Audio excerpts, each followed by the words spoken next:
بسم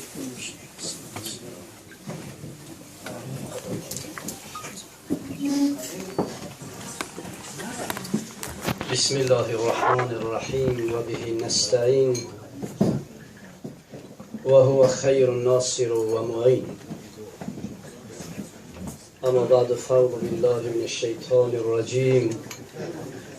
بسم الله الرحمن الرحیم. یا ایها الذین آمنوا توبوا الی الله توبة نصوحا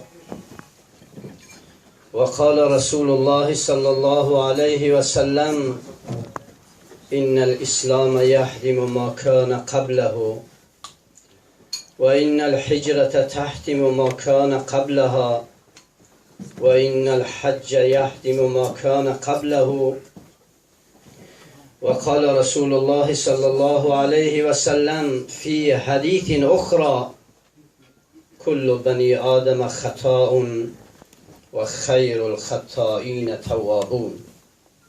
صدق الله المولان العظیم و صدق رسوله النبی الكریم و نحن على ذلك من الشاهدین و الشاکرین والحمد لله رب العالمین.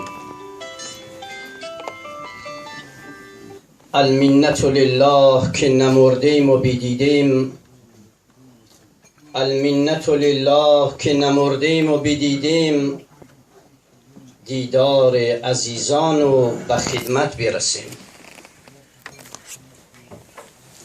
چه خوش باشد که بعد از انتظار، چه خوش باشد که بعد از انتظار به امیدی رسد امیدواری. گرچه از نیکانیم خود را به نیکان بستیم، در ریاض آفرینیش رشته گلدستم. بنده همان به که ز تقصیر خیش عذر به درگاه خدای آورد، ورنه سزاوار خداوندیش کس نتواند که به جای آورد. طاووس را به نقش و نگاری که هست خلق تحسین کنند، او خجیل از پای زشت خویش. سروران عزیز و دوستان بسیار ارزشمند، قصد سخنی است اون چیزی که باید و شاید گفته بشد، شنیده بشد و استفاده بشد. اساتیزی بنده، سروران عزیز، دکتراهای بالاخره در رشته‌های متعدد و مختلف علمی و فنی، از جمله استاد بزرگوار بنده آقای قادر علوی و آقای اسماعیل رحیمی ارائه سخن فرمودند.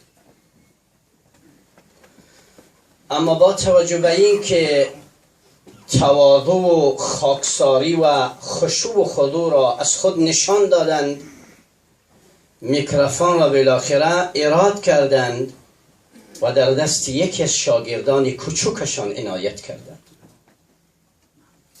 دعا بفرمایید که الله رب العزت عمر این چنین جوانان و نوجوانان زنده‌دیل و عمر همچنین اساتید بزرگواری که خدماتشان پیش از بنده بود است.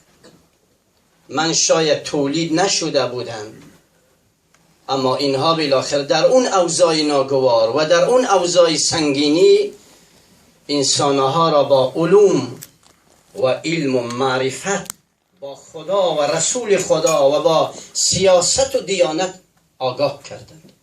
خدای عزوجل از همه عزیزان بالاخره، من چی جایگاهی هست که از شما تشکر بکنم؟ من از خدای رؤوف و مهربان میخوام که خودش از شما تشکر بکنه. وقتی دوستان عزیزان را زیاد نگیرم، آیه از آیات تنزیل، حدیث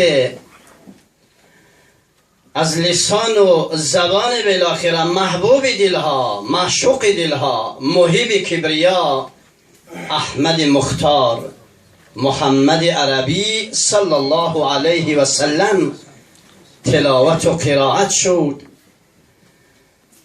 یک نکته بسیار مهم در آیین انسانیت و بشریت هست. همه کسانی که در این محفل روحانی و در این محفل نورانی شرکت کردند، همه ما کلمه گوی لا اله الا الله محمد رسول الله صلی الله علیه و سلم هستیم.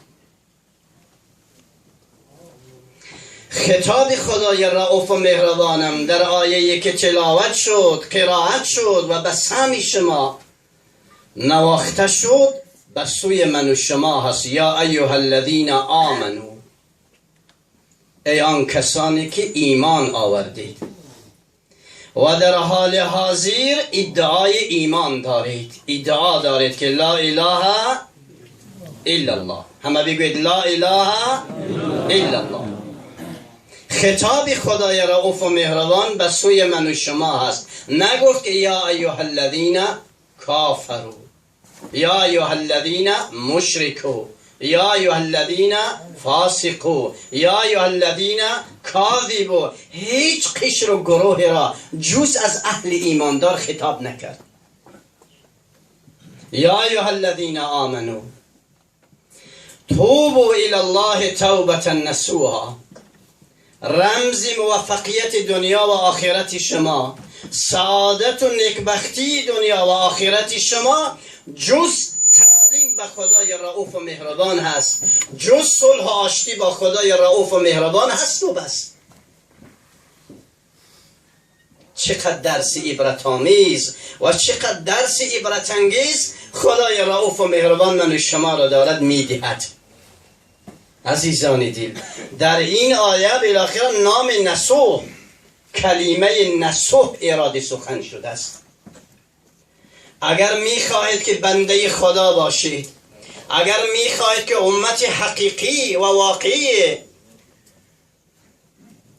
سرور کائنات، سردار هر دو عالم، سردار دارین و کونین، ساقی کوثر، شافی محشر محمد عربی صلی الله علیه و سلم باشید، سعادت، نیکبختی، ترقی و تعالی دنیا و آخرت شما صلح و آشتی حقیقی و واقعی با خدا و با رسول خدا بشد. توبه بکنید از ماضی، از گذشته، هر چی در ماضی، هر چی در گذشته داشتید، بر گذشته صلوات و بر آینده احتیاط.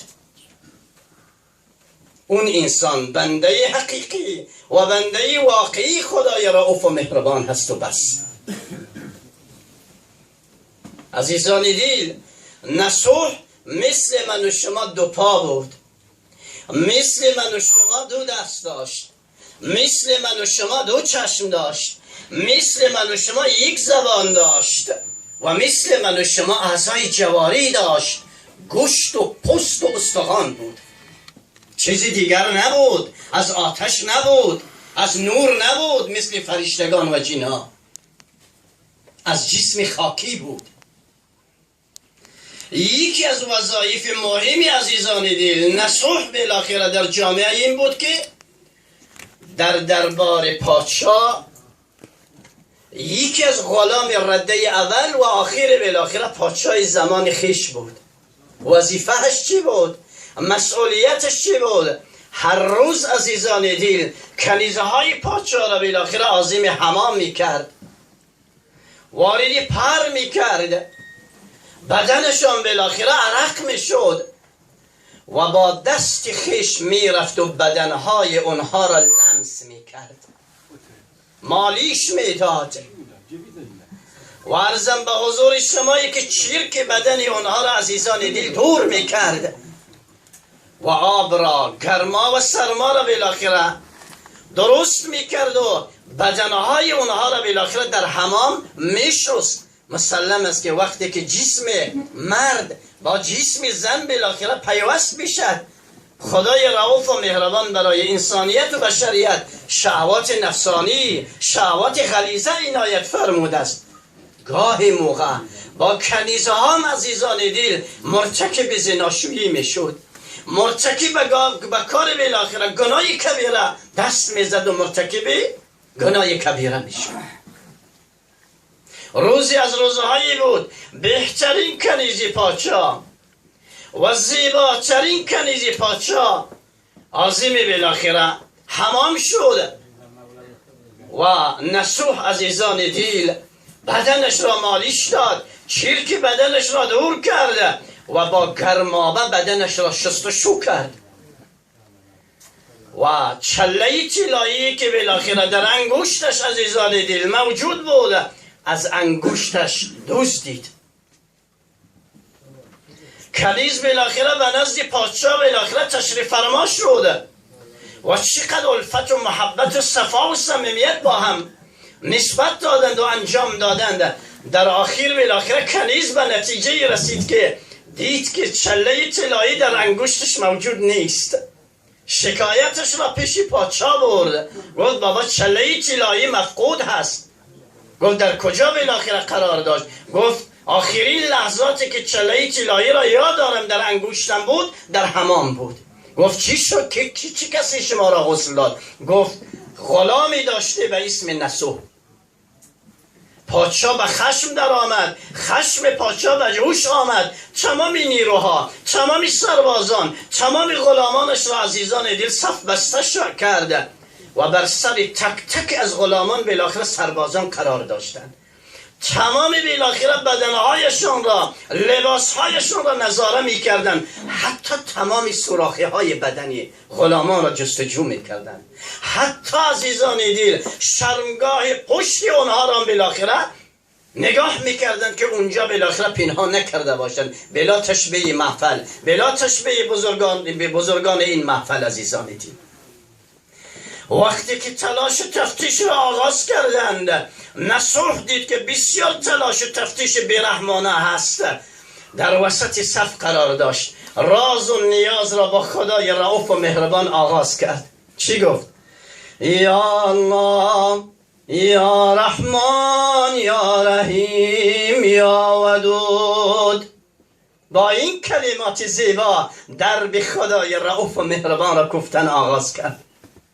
گفت بار الها، تا امروز دشمن تو بودم، تا امروز با سلاح ثقیله و خفیفه در مقابل تو جنگ داشتم، زنا میکردم با سلاح زنا، با سلاح شراب، با سلاح بالاخره چشم چرانی، با سلاح غیبت، با سلاح سخنچنی، با سلاح تهمت، با همه رذایل اخلاق در مقابل شما جنگ و دعوا داشتم. یک بار دیگر بالاخره ما را حفاظت بفرما، یک بار دیگر آبروی ما را حفظ بفرما. اگر شما بالاخره از این رذایل اخلاق ما را بالاخره شرمنده نکنی، نگاه بداری، من قول میدیم، عهد میپندم، پیمان میبندم به شما که بنده حقیقی و واقعی شما قرار میگیرم.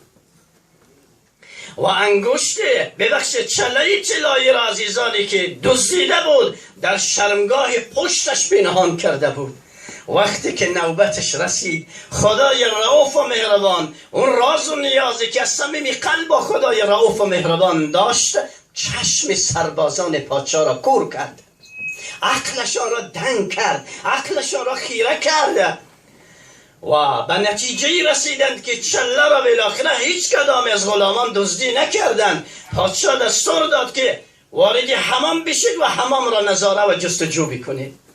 از همه جلوتر وارد حمام نصوح شد، چله طلایی را از شرمگاه پشتش خارج کرد و رو به سوی غلامان کرد. گفت بابا برگردید که چله طلایی پیدا شد. گفت کجا بود؟ گفت در به اصطلاح من و شما بالاخره شلنگی که بالاخره از آب سرازیر می شود اونجا بالاخره محکم شده بود. چله طلایی را نزد پادشاه قرار داد. گفت تا امروز غلام القبرگوش شما بودم، تا امروز تسلیم و تابع شما بودم، از امروز به بعد من غلام حقیقی و واقعی خدای رؤوف و مهربان میشم و بس.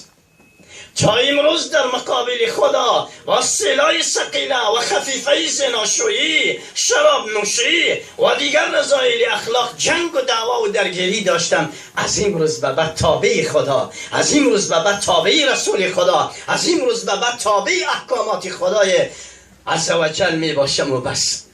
توبه عزیزان دل کرد. این انسان بالاخره به درجاتی رسید، به کمالاتی رسید بعد از توبه‌ای که خدای رؤوف و مهربان در قرآن عظیم الشأن نام نصوح را دارد ذکر میکند. قرآنی که خدای رؤوف و مهربان میفرماید ذالک الکتاب لا ریب فیه، این کلام الهی است، در این هیچ شک و شبهات و تردیدی نیست. چرا؟ انا نحن نزلنا الذکر و انا له لحافظون. قرآن عظیم الشأن را خدای رؤوف و مهربان از عالم بالا بالاخره توسط رئیس الملائک جبریل امین بر قلب منور و زیبا و بلند و بالای محمد رسول الله صلی الله علیه و سلم نازل کرده است و محافظ قرآن تا قیامت خودش هست. قرآنی که عزیزان دل خدای رؤوف و مهربان میفرماید لا یأتیه الباطل من بین یدیه ولا من خلفه تنزیل من حکیم حمید. نگاه بکنید نام نصوح را خدا در قرآن دارد ذکر میکند. عزیزان دل، جوانان و نوجوانان، جان نثاران و جان فدایان، تعلیم یافتگان مکتب خاتم الانبیا، اگر شما بالاخره گناهگار هستید، شما اندازه نسک و گناه نکردید، شما اندازه نسک و مرتکب زناشویی نشدید، شما اندازه نسک و شراب ننوشیدید، شما اندازه نسک و غیبت نکردید، شما اندازه نسک سخنچینی نکردید، شما اندازه نسک مردم آزاری نکردید. عزیزان دل، نسک کجا هست و شما کجا هستید؟ اگر شما عزیزان دل درب خدا را بزنید، بکوبید و برگردید که خدایا تا امروز گناهگار بودم، اعتراف میکنم به جرم خویش، اعتراف میکنم به گناه خویش، اما از این روز به بعد من در مقابل شما تابع و تسلیم هستم.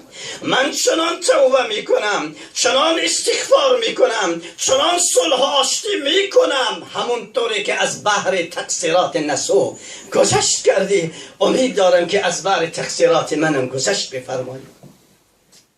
عزیزان دل، اینجا محل توبه هست، محل استغفار هست.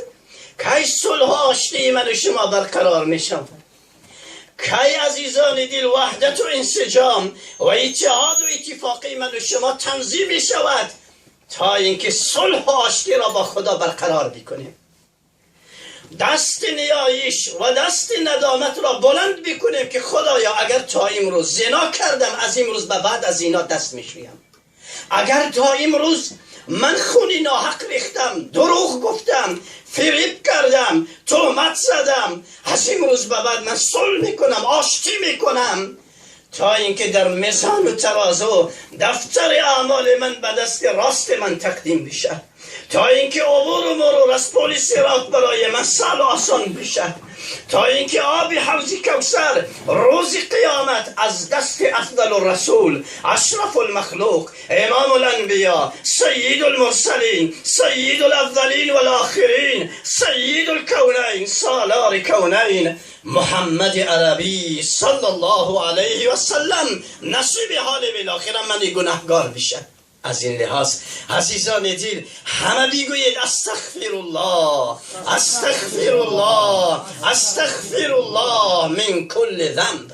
پروردگارا اینجا عهد میبندم، اینجا پیمان میبندم که همونطوری که نسوح با تو صلح آشتی کرد از گناه کبیره و از گناه صغیره، من هم بالاخره همچون نسوح بالاخره عاجز، ضعیف و درمانده درگاه شما بالاخره با تو صلح آشتی میکنم. حاضر هستید عزیزان دل از گناه دست بشویید؟ حاضر هستید از زنا دست بشویید؟ حاضر هستید از شراب دست بشویید؟ حاضر هستید از غیبت و سخنچینی و تهمت و از خون ناحق ریزی دست بکشید؟ همه دستاتون بلند بکنید. ماشاءالله، جزاکم الله خیرا. عزیزان دل، نگاه بکنید، ما در حدیثی داریم، حدیثی خیلی معروف است. شخصی در دنیا بالاخره 99 انسان را به قتل رساند، 99 انسان را از پادر آورد.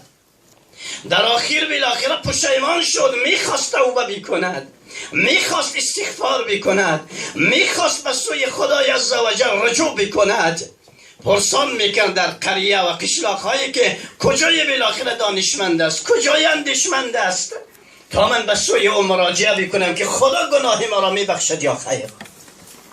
در یکی از قریه ها عزیزان دل یک بالاخره ملای موجود بود، نو بالاخره کتاب الف و ب را نو شروع کرده بود، اما چون مردم استعداد علمی نداشتند، مطالب و مسائل و مباحث علمی را درک نمی کردند، به نام بالاخره عالم، به نام مولوی یا به نام ملا و به نام داملا بالاخره معروف بود.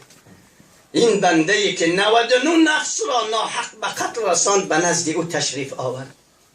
گفت بابا به امید آمدم، گناه کردم، خطا گفتم، خطا رفتم، میخوام با خدای رؤوف و مهربان صلح بکنم، آشتی بکنم. آیا اگر توبه بکنم، استغفار بکنم، پشیمان بشم، خدای رؤوف و مهربان از بحر گناه کبیره و صغیره من گذشت میکند یا خیر؟ جنت را نصیب من میکند یا خیر؟ قصر و قصور و آپارتمان جنت نصیب حال من میشد یا خیر؟ اون بنده خدایی که از علم و دانش خبر نداشت گفت بابا شما 99 نفر را به قتل رساندی. کار آسان نیست، کار سهل نیست، بسیار کار بالاخره سخت است. هرگیز خدای رؤوف و مهربان تو را نمی بخشد، هرگیز خدای رؤوف و مهربان به گناه کبیره و صغیره شما خطی سرخ نمی کشد. به محض که دنیای فانی را ودا می گویی و به ملاقات خدای رؤوف و مهربان رأس پار می شوی، جای شما جهنم است. به درک وصل می شوی و در درک کباب می شوی. این بنده خدا ناامید شد، مایوس شد از سخاوت خدای رؤوف و مهربان، خدایی که از خداوندیش خسته نمی شود، خدایی که سیله رحمش همیشه بر بندگانش مثل عزیزان دل دربه های بالاخره آسمان باز است. بنده خدا را ناامید کرد از صلح و آشتی با خدای رؤوف و مهربان. دیلش بالاخره از توبه و از استغفار عزیزان دل سرد شد. گفت وقتی که خدا بالاخره حسودی بوده است، وقتی که خدا بالاخره کین داشته است با من، وقتی که خدا نمیخواهد مرا به بندگیش بالاخره بپذیرد، پس بهتر استی که راهی که در گذشته داشتم، راهی که در ماضی داشتم ادامه بدهم. شمشیر را از غلافش کشید و اون انسانی که فتوای نادرست داد، قضاوت و داوری و دادگاهی نادرست کرد، عزیزان دل سرش را بالاخره از تنش جدا کرد، 100 نفس را تکمیل کرد. از ناامیدی مدت بالاخره گذرا کرد، پدرش وفات کرد، مادرش وفات کرد، دوستانش وفات کردند. به نتیجه رسید که من که کوچوک خانه بودم، من که خردترین خانه بودم، امروز بزرگ خانه شدم، امروز قائم مقام پدر شدم، امروز قائم مقام بزرگان بالاخره خانه شدم. اونها به ملاقات خدا رفتن، امروز نوبت من هست، فردا نوبت من هست. اگر تکتاز دنیا حضرت عزرائیل علیه السلام به سراغ من بیاید و پنجه ملک الموت عظیم حلقوم من بشد و روح ما را از ناخون پا تکان بیدد از گلوگاه بیرون بکند، حال و احوال من روز قیامت در مقابل خدا چی میشه؟ حال و احوال من وقتی سکرات مرگ چی می شود؟ حال و احوال من وقتی عرضم به حضور شمایی که عازم قبر می شوم، وقتی بالاخره برخورد با منکر و نکیر چی می شود؟ حال و احوال من در میزان ترازو عبور و مرور از پل صراط چی می شود؟ مجبور شد گفت یک بار دیگر من به سوی دوستان خدا قدم بزنم، یک بار دیگر از اونها بالاخره جویا بشم، شاید سیله رحم خدا به جوش بیاید و از بحر کوتاهی های ما گذشت بکند. پرسان کرد، گفتم فلان جا بالاخره دانشمندان، اندیشمندان و نخبگان دین بالاخره موجود هستند. نزد آنها تشریف فرما شد، عذرش را پیش کرد. مشکلش را پیش آنها بالاخره مطرح کرد. گفت بابا 100 نفر را در دنیا از پا در آوردم، من میخواهم با خدا صلح بکنم، آشتی بکنم، میخوام بنده واقعی خدا بشم، میخوام خدا مرا به بندگیش قبول بکند. آیا از بر گناه من گذشت میکند یا خیر؟ نخبگان دین، علمای دین، دانشمندان اندیشمندان دین در جوابش عرض کردند که لا تقنطوا من رحمت الله انه ارحم الراحمین. از رحمتهای واسعه، از رحمتهای بیکران و بیپایان خدای رؤوف و مهربان ناامید مباش. ناامید از رحمتهای واسعه خدای رؤوف و مهربان. شیطان هست و بس. ان الشیطان لکم عدو مبین. ناامید از رحمتهای بیکران خدا، دشمن کینه‌توز و دشمن قسم خورده انسانیت و بشریت ابلیس ملعون می باشد و بس. اونهایی که میدانند که ما بنده خدا هستیم، میدانند که خالق ما الله هست، میدانند که رازق ما الله هست، میدانند که مرگ و میر در قبضه الله هست، اونها از رحمتهای واسعه خدا ناامید مباشند. ناامید فقط شیطان است و بس. شما اگر به سوی خدا برگردی، دست توبه، دست نیایش، دست ندامت را بلند بکنی و از صمیم قلب و از اعماق دل توبه بکنی، نیایش بکنی، خدا از لیست دفتر اعمال شما تمام گناه کبیره و صغیره شما را دور میکند و در لیست دفتر اعمال شما ثواب، خیر و احسان را کتابت میکند و روز قیامت در میزان ترازو دفتر اعمال شما از جانب نیروهای خدا فرشتگان به دست راستی شما تقدیم میشه. عزیزان دل، این انسان بالاخره توبه کرد، نیایش کرد. وقتی که به سکرات مرگ گرفتار شد، مختصرا بالاخره عرض بکنم چون که بالاخره پیشگفتارهای دیگر هست، به سکرات مرگ گرفتار شد. 2 گروه فرشتگان بالاخره از عالم علوی، از عالم سماوی پیاده شدند، فرشتگان رحمت و فرشتگان عذاب. فرشتگان عذاب میگفتند که روحش را ما قبض میکنیم. چرا؟ چون در دنیا عملش خونریزی بود، در دنیا عملش قتل بود، در دنیا عملش گناه کبیره بود، اما یک بارم روح خودش را به سوی خدا برنگرداند. لذا مستحق قبض رو ما هستیم.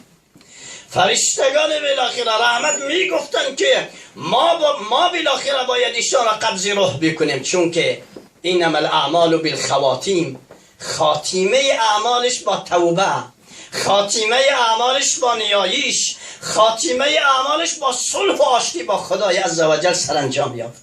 در آخر توبه کرد، استغفار کرد، پشیمان شد از جرم و گناه خیش.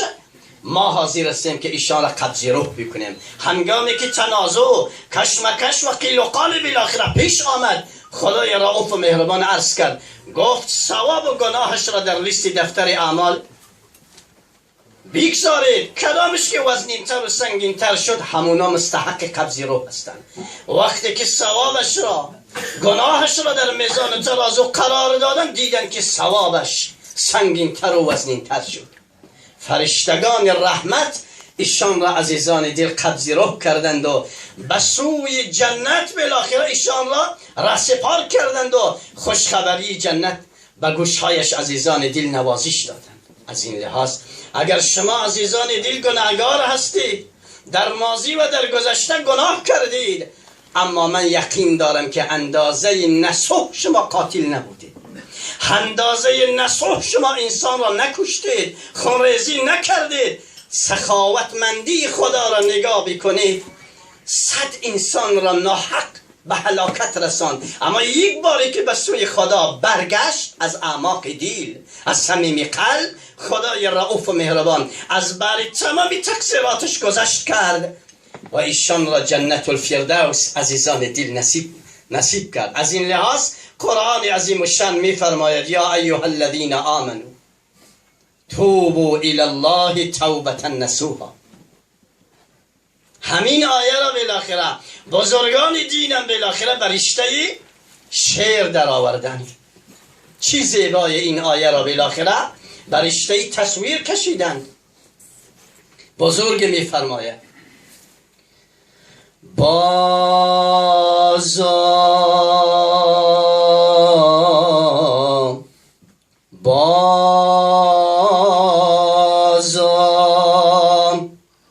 یعنی چی؟ یا ایها الذین آمنوا توبوا الی الله. بازا یعنی چی؟ توبه بکن، استغفار بکن، در بی خدا را بیزن، آشتی بکن. بازا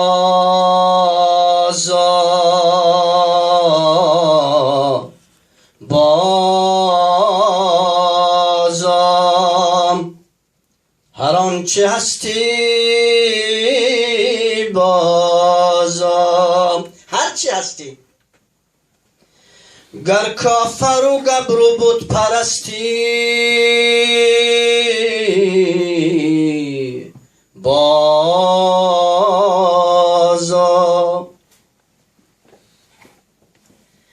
این درگه ما درگه نومیدی نیست، لا تقنطوا من رحمت الله.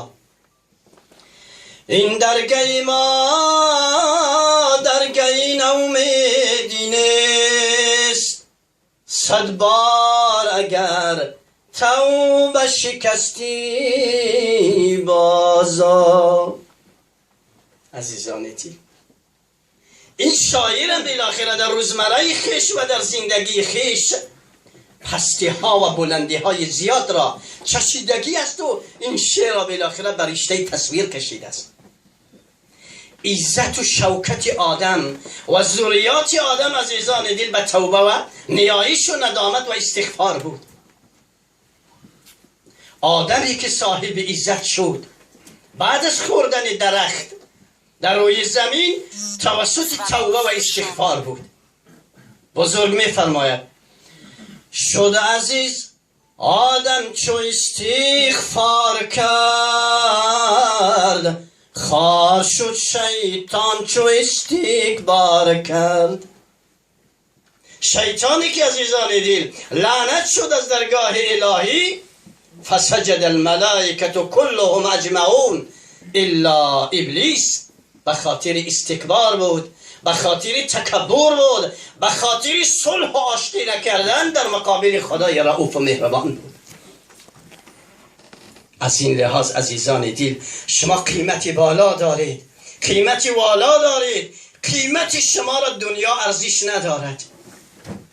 والله که قیمتی که نعمتی که خدا بر جسم شما عنایت کرده است از دنیا و مافیها قیمتش بلندتر و بالاتر است.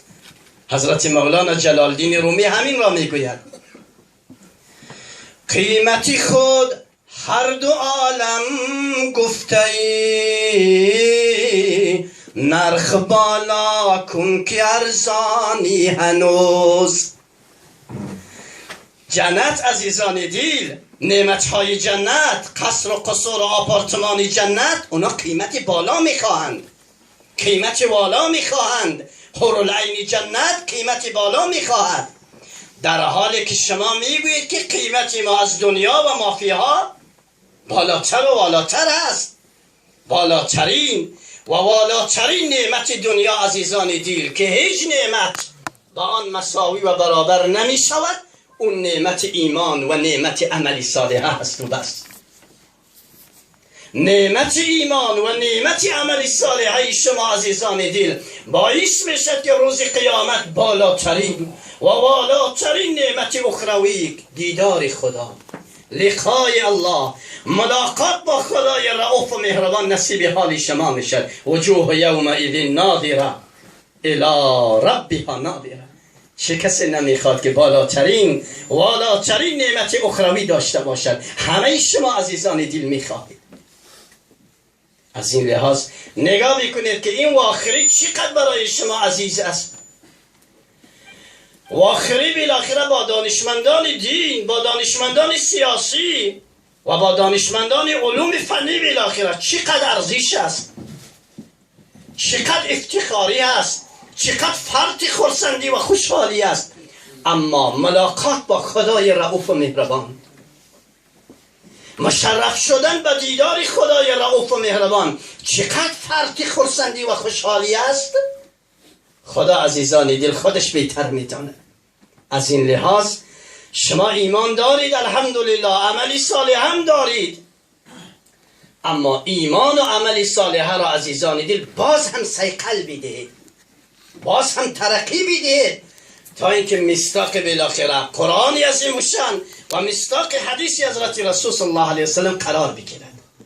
من عزیزان دل اگرچه دلدردی زیاده هست، من چند تذکرات البته خدمت شما دارم، سعی میکنم تلاش میکنم که این تذکرات را بالاخره در آخر صحبت‌های بنده بالاخره ایراد بشه.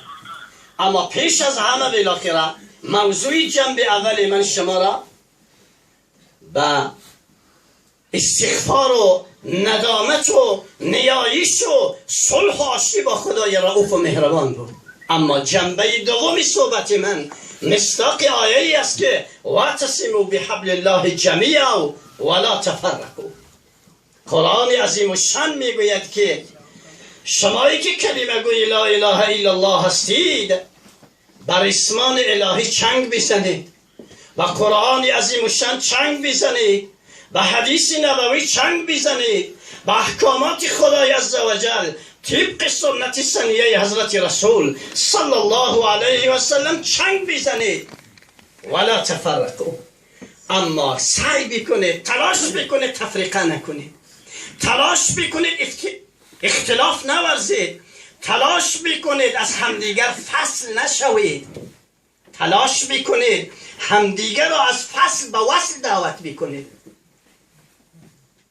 هیچ جا سروران عزیزان در جهان شرق و غرب و شمال و جنوب بین عرب و عجم اونهایی که به اختلاف بالاخره دست زدن جز شکست چیز دیگر نبود. عزیزان دل ما 500 سال حکومت اسلامی در سمرقند و بخارا طبق فقه حضرت امام اعظم امام ابو حنیفه رحمت الله علیه رحمت داشتیم. میدانید حکومت 500 ساله تاجیکا با چه چیزی از بین رفت؟ مردم بالاخره نخبگان دین، دانشمندان و اندیشمندان دین بالاخره در سمرقند و بخارا به خاطر بالاخره زاغی که نولش سرخ است یا زاغی که نولش بالاخره سیاه است اختلاف ورزیدند و یک حکومت، یک دولت و یک سیاست 500 ساله را عزیزان دل به سبب یک اختلاف زاغ از دست دادند. یک گروه می گفتن که زاغی که نولش سرخ است گوشتش حلال است، دیگر می گفت که زاغی که نولش سرخ است گوشتش حرام است.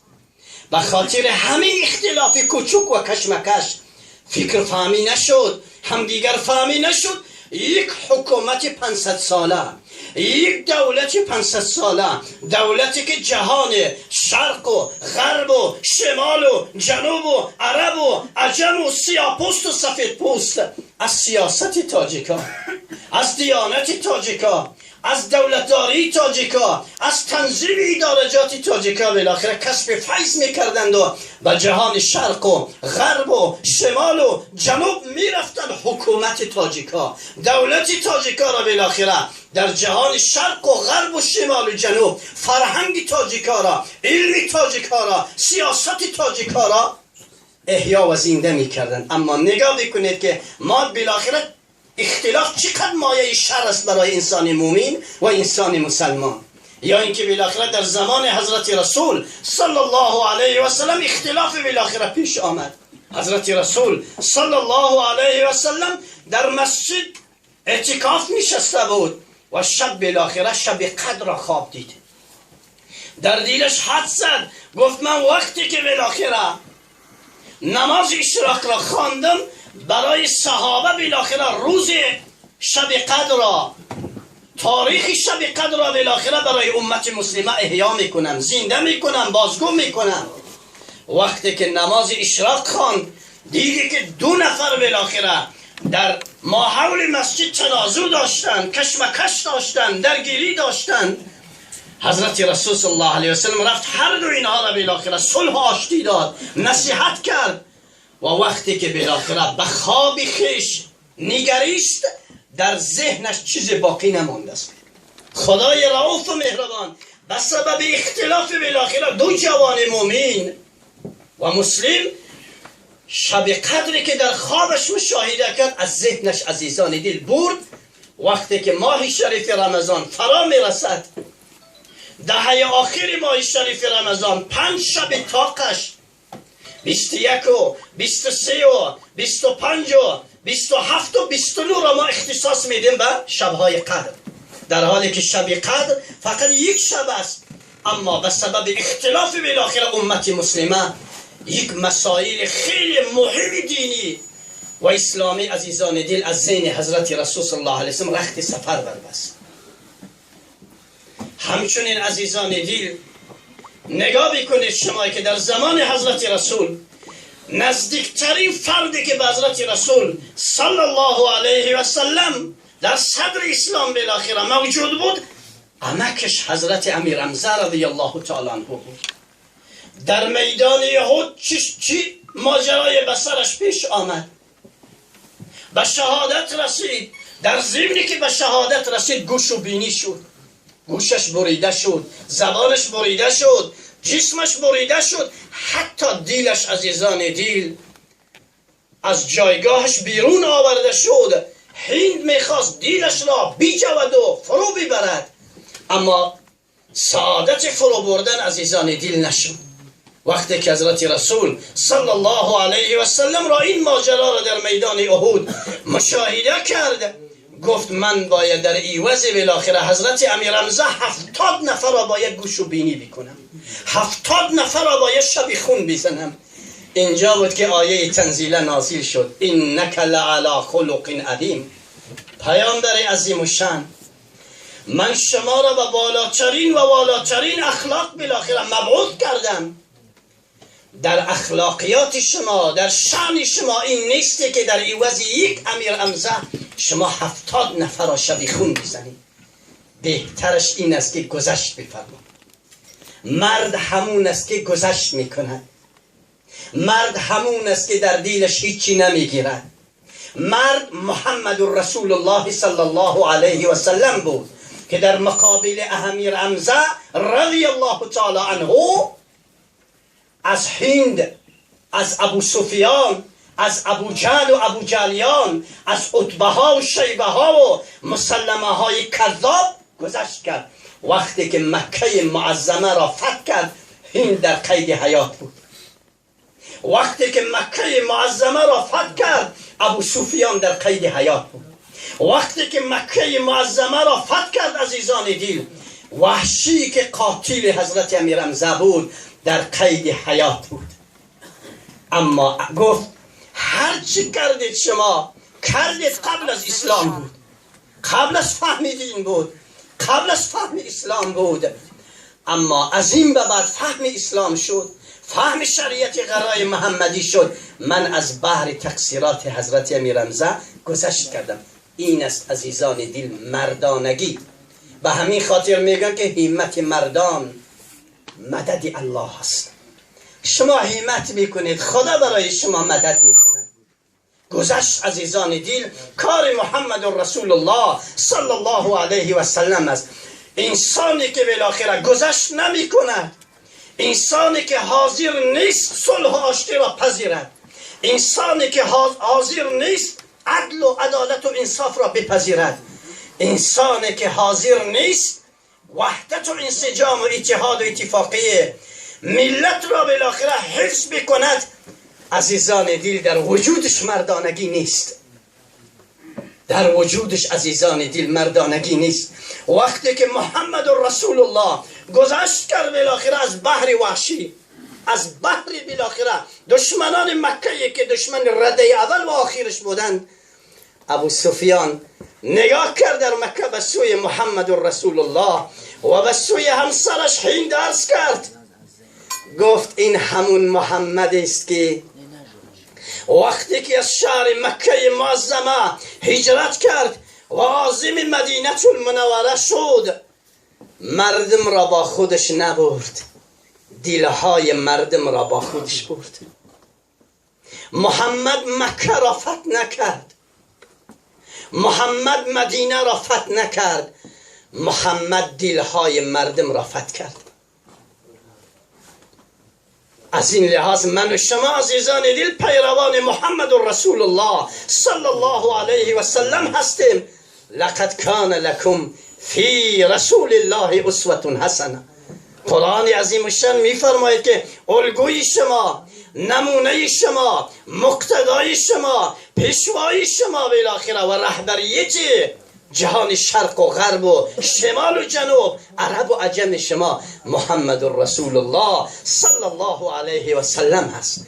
لذا اگر مرد هستید، مردانگی محمد رسول الله را در دلهایتان، در جسمتان، در روحتان عزیزان دل احیا و زنده بکنید. روز قیامت در صف محمد رسول الله صلی الله علیه و سلم حشر و نشر میشید. مرد عزیزان دل حضرت ابوبکر صدیق رضی الله تعالی عنه بود.